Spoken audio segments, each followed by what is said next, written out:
তো এই জন্য খেয়াল রাখবেন, আরাম, আয়েশ, স্বাচ্ছন্দ্যতা সবাই চায়।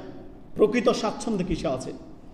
একজন মুমিন মুসলিমের জন্য সর্বদাই খেয়াল রাখবেন, একজন মুমিন মুসলিমের আরাম আয়েশ হচ্ছে পরকাল, আল জান্নাহ। দুনিয়ার যাবতীয় ইবাদত বন্দিগি দিয়ে আপনি প্রতিযোগিতা করবেন কিসের জন্য? জান্নাতের জন্য।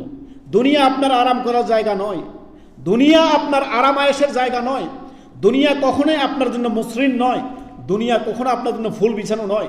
দুনিয়া দুঃখ কষ্ট সব কিছু দ্বারাই, সুখ দুঃখ কষ্ট সমস্ত কিছু দ্বারা বেষ্টনী করা আছে। এ দুনিয়া হচ্ছে কর্মজগৎ।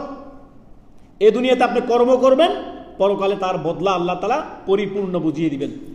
বুঝেন না? আপনি 1 মাস হাড় ভাঙা পরিশ্রম করেন, 1 মাস পরে গিয়ে আপনি কি পান?